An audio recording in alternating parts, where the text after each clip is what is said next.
Les amis, ravi de vous retrouver aujourd'hui pour une nouvelle vidéo et on va une nouvelle fois débriefer cet Euro 2024 et les deux matchs qui ont lieu hier. On va évidemment évoquer le France-Belgique de 18 h et le Portugal-Slovénie de 21 h. Et hier, on ne s'est franchement pas régalé devant le premier match que je viens de vous citer. Alors par patriotisme et par envie d'éliminer le voisin belge, eh bien j'ai suivi ce match jusqu'au bout pour voir un peu quelle allait en être l'issue. Mais au final, on s'est vraiment ennuyé sur ce match-là. C'est vrai qu'on a quand même eu deux équipes très amorphes offensivement et c'était vraiment sur la continuité en fait de ce qu'on avait vu lors de la phase de poule de ces deux équipes, c'est-à-dire deux équipes qui essayent de préserver une certaine assise défensive et qui ne prennent pas vraiment de risques offensivement, et c'est très paradoxal et c'est un peu comme les Anglais. Et je dis que c'est paradoxal parce qu'au final on a des équipes, les trois, hein, Belgique, France, Angleterre, qui disposent d'énormément de qualités offensives mais qui ne l'utilisent pas vraiment au profit d'une défense plutôt solide. Alors moi je veux bien des compétitions internationales qu'on privilégie la solidité défensive parce que c'est ça qui va te qualifier. Finalement, tu peux gagner tous tes matchs en marquant 0 but. Par contre, tu ne peux pas gagner tous tes matchs en prenant beaucoup de buts et en mettant aussi beaucoup. C'est-à-dire qu'une défense vaut mieux, une défense performante vaut mieux qu'une attaque tonitruante. Évidemment, on est d'accord là-dessus sur les compétitions internationales, mais j'ai quand même envie que ces équipes-là utilisent mieux leur secteur offensif. Et hier, on était clairement dans la matérialisation de ce qu'on avait prévu. On avait vraiment prévu deux équipes qui allaient un peu se regarder. La première chose, c'était que l'enjeu était quand même fort. On avait deux équipes qui étaient annoncées, pas toutes les deux favoris du tournoi, mais quand même deux équipes qu'on annonçait quand même aller plutôt loin, en tout cas minimum en quart de finale. Donc deux équipes qu'on voyait plutôt loin. Donc se rencontrer dès les huitièmes de finale, c'était pas vraiment prévu. Donc c'est pour ça qu'on a eu un match plutôt fermé avec deux équipes qui se regardent, mais aussi deux coachs qui ont clairement manqué d'ambition. Alors du côté de Deschamps, ça n'est pas nouveau.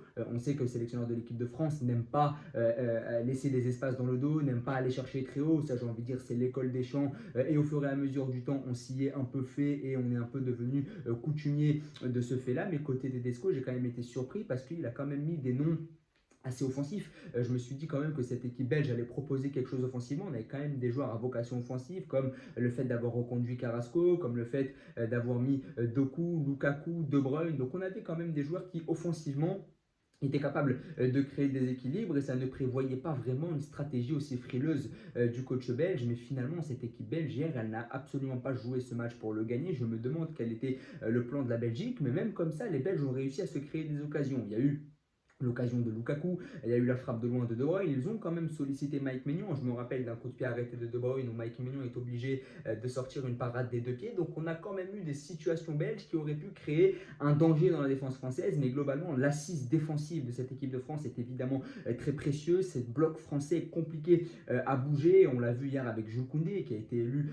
homme du match. Et depuis le début de la compétition, les meilleurs joueurs de l'équipe de France, comme les meilleurs joueurs de l'équipe d'Angleterre par exemple, sont tous des joueurs à vocation défensive. On l'a vu sur le Angleterre-Slovaquie avant le but de Jude Bellingham qui l'a propulsé comme homme du match. Et bien c'était Kobe Mainoo, un joueur à vocation défensive qui était très bon dans le milieu de terrain. On avait parlé de Marc Guéhi aussi lors de la phase de poule. Et là c'était la même chose pour l'équipe de France. Mike Maignan a été bon, Jules Koundé a été bon, Saliba peut-être pondu son premier classique comme disent les jeunes face à un Romelu Lukaku qui était vraiment hier en perte de vitesse. Donc on a quand même des joueurs qui s'illustrent parfaitement défensivement, mais offensivement, et il est bien là le problème de l'équipe de France, c'est beaucoup plus compliqué avec des joueurs offensifs et notamment nos deux têtes d'affiche, Mbappé et Griezmann, qui ont été totalement absents. Alors Griezmann, à sa décharge, il a été titularisé à un poste d'ailier droit qu'il ne connaît plus. Il jouait là quand il était à la Real Sociedad, à ses débuts à l'Atlético Madrid, à ses débuts aussi en équipe de France, mais c'est un joueur qui ne joue plus à ce poste-là depuis très longtemps. En plus, on l'associe à Jules Koundé. Jules Koundé hier fait un excellent match. Il a réussi quand même à contenir l'un des meilleurs ailiers du monde, à savoir Jérémy Doku. D'ailleurs, je trouve que Koundé a littéralement mangé Jérémy Doku sur le plan défensif, mais offensivement, c'est pas un joueur qui est capable de se projeter ou de proposer une solution. Si Griezmann avait joué sur le côté d'un Jonathan Klaus, sur le côté d'un Malo Gusto, par exemple, si on pense à nos latéraux français qui vont très vite, eh bien peut-être que ça aurait été beaucoup plus pertinent. Mais mettre Griezmann ailier droit avec un arrière droit derrière lui qui ne monte pas, forcément c'est beaucoup plus compliqué, même si Jules Koundé distille un superbe centre pour la tête de Marcus Thuram. Et d'ailleurs, cette tête-là, si c'est Olivier Giroud, peut-être que ça fait but, mais Koundé a amélioré sa qualité de centre, on l'a vu sur son centre vers Marcus Thuram. Il a amélioré sa qualité défensive au poste d'arrière droit. On sait que c'est un bon défenseur, mais dans l'axe. Et c'est vrai que arrière droit, Il a hier fait le boulot face à un des meilleurs ailiers du monde, ou en tout cas l'un de ceux qui incarne le mieux ce qu'est le poste d'ailier aujourd'hui, à savoir Jérémy Doku. Mais un Jérémy Doku qui était évidemment bien esselé. Mais il est vrai qu'on a quand même une assise défensive qui est très forte. Koundé, Saliba, Maignan sont les 3 meilleurs joueurs de l'équipe de France hier. Je vous rappelle hier que Théo Hernandez s'est illustré par un retour Salvador, un tacle glissé dans la surface absolument exceptionnel qui m'a rappelé son petit frère. Donc Théo Hernandez, hier, la meilleure action de son match pour un joueur aussi offensif que lui, eh bien, la meilleure action de son match, c'est un tacle salvateur dans la surface, ça n'est pas anodin.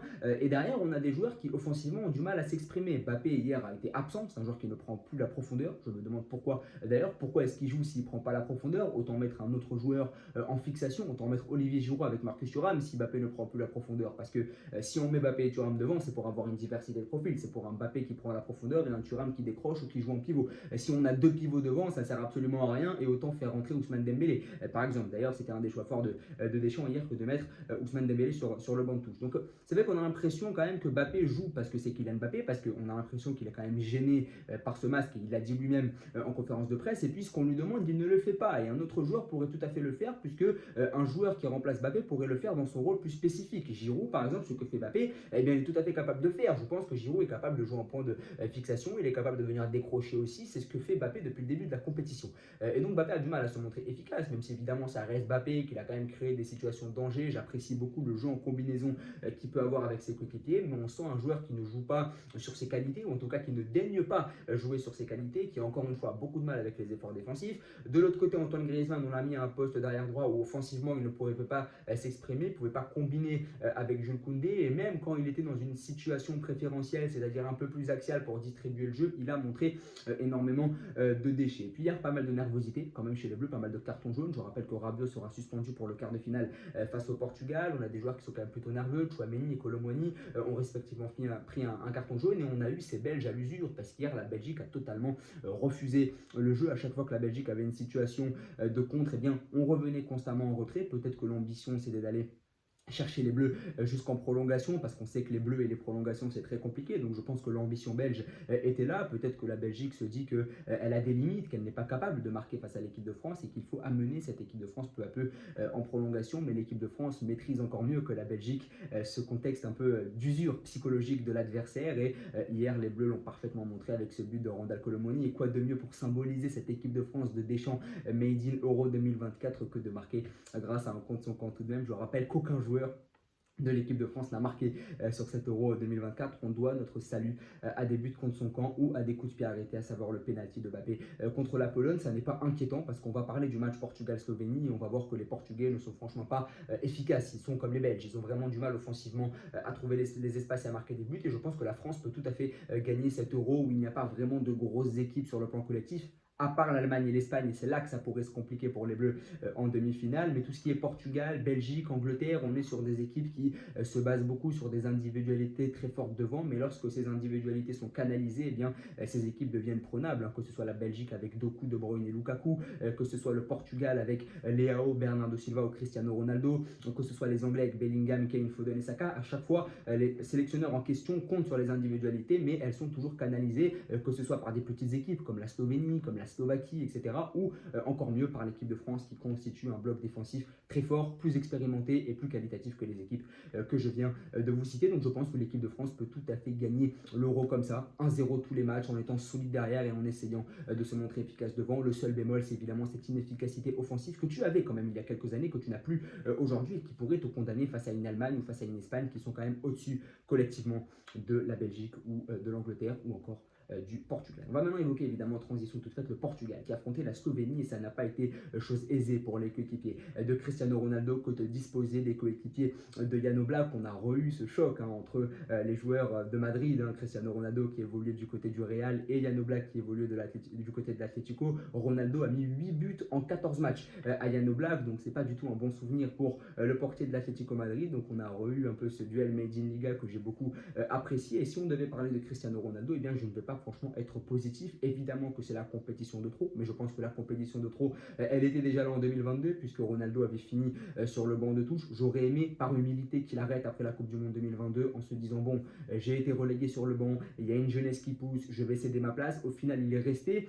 Ça n'était pas aussi inopportun, ça n'était pas aussi surprenant puisqu'on connaît l'ego du joueur, on sait que le joueur a à cœur de jouer avec sa sélection, qu'il ne voulait pas essuyer un énième échec, qu'il ne voulait pas rester sur l'échec de la Coupe du Monde 2022 au Qatar, mais le problème avec ça, c'est que tu surenchéris à chaque fois. À un moment donné, si tu continues à penser que tu vas continuer à chaque compétition et qu'à chaque fois que tu perds, tu vas revenir, eh bien c'est une boucle éternelle parce que le Portugal ne peut pas gagner toutes les compétitions internationales. Et si à chaque fois tu te dis je vais revenir parce qu'on vient de perdre, eh bien tu vas revenir à chaque fois surenchérir. Et en fait, en surenchérissant sur ça, eh bien tu vas finir par gâcher ta légende. Et c'est un peu ce qu'il est en train de faire. Hier, on a vu un joueur qui accapare tout, il concentre tout, il tire tous les coups francs, il gâche des occasions parce que des fois il tire des coups francs directs alors qu'il vaut mieux la tirer de manière indirecte dans la surface. Donc peut-être qu'il y a des coups de pied arrêtés qui sont plus propices à Bernardo Silva ou Bruno Fernandes parce que ce sont des joueurs qui sont capables de mettre le ballon dans la surface techniquement. Ronaldo, c'est plus un mec qui va frapper de loin. Et bien hier, on l'a vu prendre des coups francs qui étaient normalement destinés à être frappés dans la surface et pas directement. Donc il accapare un peu tout ça en sélection, mais ça c'est pas un problème qui est nouveau, mais c'est un joueur qui malheureusement aujourd'hui n'a plus suffisamment de qualité pour apporter à cette sélection. Parce qu'avant, oui, tout le monde jouait pour Ronaldo, mais c'était un Ronaldo prime, c'était un Ronaldo extraordinaire. Mais aujourd'hui, tout le monde joue pour Ronaldo, mais un Ronaldo qui est moins bon. Pas parce qu'il est mauvais, mais parce que l'âge l'a rattrapé tout simplement et qu'aujourd'hui, il n'est plus fait pour jouer ce genre de match. Et hier, on l'a vu. D'ailleurs, Ronaldo, c'est 0 but en 4 matchs depuis le début de la compétition. C'est très significatif parce que Ronaldo, c'est un joueur normalement qui marque à tous les euros. C'est un buteur exceptionnel et c'est quand même assez symptomatique de ce qu'il est devenu, qu'il ait mis 0 but en 4 matchs. D'ailleurs, ça n'est pas faute de le trouver parce qu'hier, le Portugal, des occasions, ils en ont eu face à ce bloc très bas slovène. Il y a Oblak qui a été énorme. D'ailleurs, j'aimerais tirer mon chapeau tout de même à la sélection slovène parce qu'elle a accroché l'Angleterre 0-0 en poule, elle a accroché hier le Portugal pendant 120 minutes sans craquer une seule fois défensivement, donc j'aimerais louer la discipline de ces joueurs slovènes, mais surtout les deux joueurs de devant, Sesko et Sporar, qui sont particulièrement patients parce que c'est eux qui constituent le premier rideau défensif et qui à chaque fois essaye de se débrouiller avec des miettes. On a tous joué au football entre guillemets, on sait que quand on a une défense derrière nous qui est très basse et que nous on est devant, on a un peu du mal voilà, à jouir des miettes qu'on peut recevoir, on a du mal à les mettre vraiment en œuvre, etc. Et c'est vrai qu'avec des miettes, Sesko et Sporar essayent de se créer des occasions. Hier, je trouvais que Sesko était au-dessus de Pep, notamment dans le duel, et il faut y aller pour essayer de bouger le roc défensif qu'est Pep. Donc ces deux attaquants, cette doublette, elle est vraiment très intéressante, donc j'aimerais quand même tirer mon chapeau à la Slovénie, mais côté portugais, eh bien, c'est une inefficacité qui est inquiétante parce qu'au prochain tour, tu vas jouer l'équipe de France et l'équipe de France, c'est encore plus solide que la Slovénie, mais en plus, l'équipe de France, ce qu'elle a de plus que la Slovénie, c'est qu'elle a de la qualité devant, même si on a quand même pointé du doigt le fait que les Français étaient inefficaces offensivement, c'est quand même différent d'avoir Sesko et Sporar que d'avoir Mbappé, Dembélé, Thuram ou encore Griezmann, donc c'est vrai que ça va être complètement différent et cette équipe française peut te piquer à tout moment si tu ne te montres pas assez efficace. Et sur le France-Portugal, je pense qu'on va avoir une équipe française en bloc bas, une équipe du Portugal qui va avoir le ballon, qui va buter sur le bloc défensif français. Et la seule manière pour moi de gagner pour le Portugal contre la France, ce serait d'ouvrir le score très tôt et de forcer la France à sortir.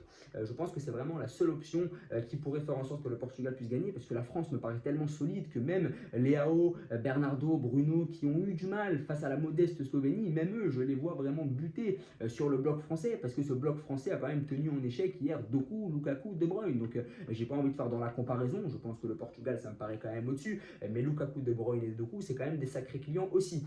Donc on a l'impression que cette équipe de France est très hermétique aux individualités offensives de grande qualité et il faudra que le Portugal devienne une machine collective efficace pour bouger ce bloc français, mais ça me paraît compliqué. Hier, ils doivent leur salut à un grand Diogo Costa dans la séance de tir au but qui a sorti les 3 premiers pénaux slovènes. Peut-être un manque d'expérience pour la Slovénie, mais un Diogo Costa qui a été absolument énorme. On a vu le pénalty raté de Cristiano Ronaldo en prolongation.